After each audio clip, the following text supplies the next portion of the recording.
Olá, eu sou Cristiana Muraro, advogada, consultora e parecerista da Jacobi Fernandes e Reolon Advogados Associados. E hoje nós vamos tratar nesse vídeo sobre o Decreto 9048, que foi publicado no Diário Oficial da União no dia 11 de maio de 2017. Esse decreto teve como objetivo flexibilizar e desburocratizar algumas regras do setor portuário.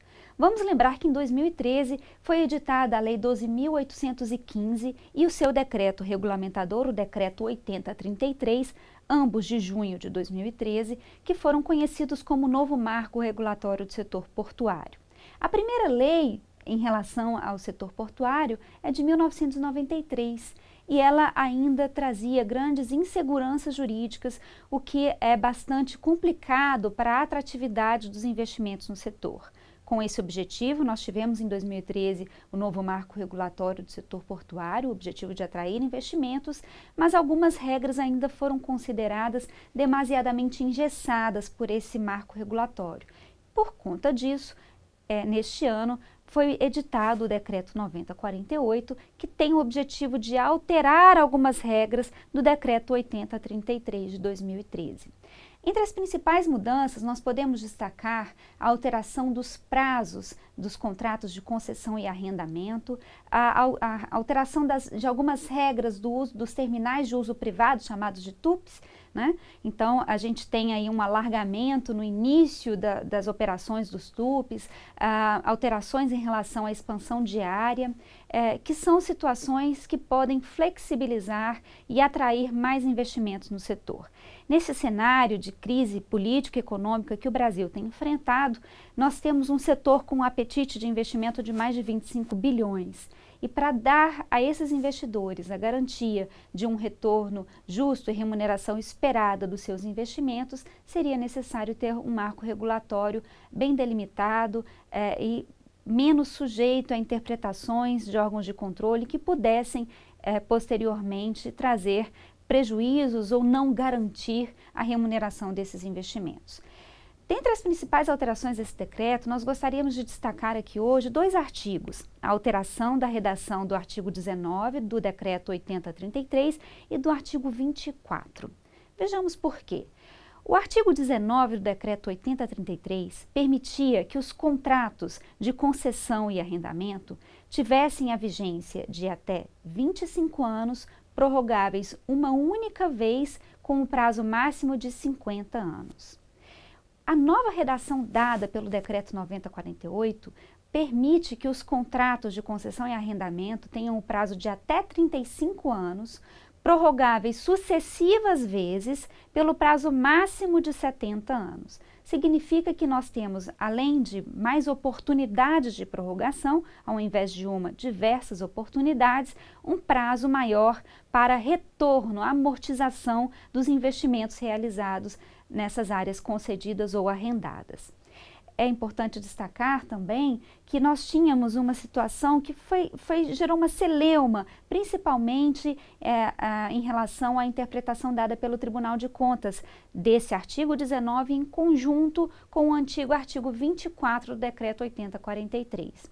O artigo 24 permitia que áreas contíguas dentro de um porto fossem unificadas. A situação que nós tínhamos era a seguinte: nós tínhamos uma área A com o prazo, por exemplo, de 10 anos e uma área B com o prazo, por exemplo, de 15 anos. Na unificação dessas áreas, nós teríamos a celeuma de qual era a vigência que deveria prevalecer: a vigência de 10 anos da área A ou a vigência de 15 anos da área B.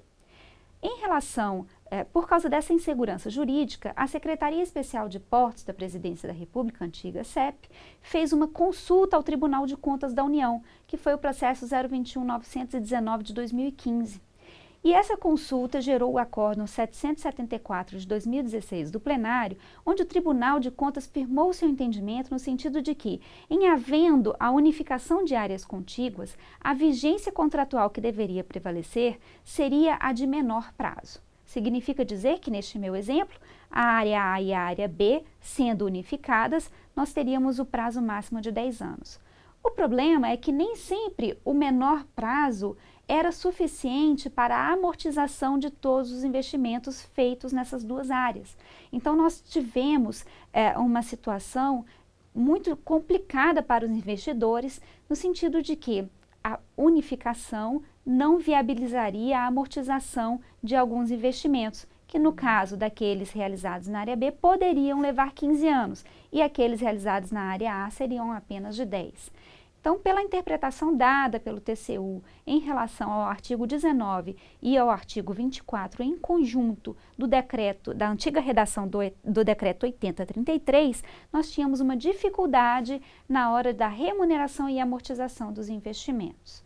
Por conta disso, esse novo decreto 9048, editado no dia 11 de maio de 2017, veio esclarecer essa celeuma e trazer novas possibilidades. A primeira possibilidade é a extensão do prazo de 25 para 35 anos, com prorrogações sucessivas e não mais uma só, com limite de 70 anos. É importante observar que para essas prorrogações, o poder concedente deve deixar bem formalizado as vantagens de prorrogar o contrato, principalmente em detrimento da realização de uma nova licitação. É importante que haja investimentos pelo arrendatário ou concessionário no setor e que esses investimentos tenham um prazo de amortização superior ao prazo inicial da concessão. O artigo 19b, também incluído pelo decreto 9048, trouxe isso de uma forma bem clara.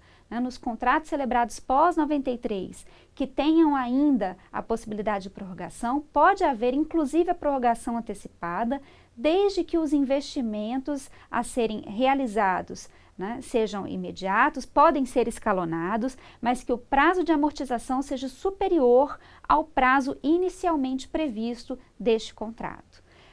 Essa é uma facilidade, uma regra que permite novos investimentos por concessionários e arrendatários atuais dessas áreas. Sabemos que o governo enfrentou diversas dificuldades nos leilões de portos e na consolidação das licitações de todas as áreas portuárias que deveriam ser licitadas. Por esse motivo, muitos contratos hoje ainda estão vigentes por força de liminar, ou por prorrogações realizadas pelo poder concedente com justificativa técnica e econômica, mas que não tinham um respaldo jurídico tão robusto para dar segurança aos investidores, a esses concessionários e arrendatários, de realizarem novos investimentos e aumentarem a eficiência dessas áreas portuárias. Então, esse decreto 9048 é muito bem visto pelo setor, traz ao poder concedente maior discricionariedade na hora de avaliar as condições, a eficiência, a vantajosidade dos investimentos no setor, a prorrogação de contratos ou a licitação, entender o que é mais eficiente, mais adequado ao interesse público envolvido. Vamos lembrar também que o artigo 24, que permitia a continuidade, que áreas contíguas fossem unificadas, também teve a sua redação alterada, permitindo que nessa unificação os investimentos sejam realmente amortizados conforme o planejamento econômico, o cronograma de investimentos econômico-financeiro àqueles investidores que aplicaram os seus recursos nessas áreas portuárias. Pois bem, não deixe de acompanhar o nosso canal no YouTube, nós vamos trazendo as novidades desse decreto para você a cada dia e hoje nós vamos dar o destaque nessas duas áreas. Esperamos que o setor portuário veja essa alteração normativa com bons olhos e tenha maior segurança jurídica para atrair investimentos para o nosso país, que neste momento, principalmente de crise, é muito bem-vindo. Até a próxima.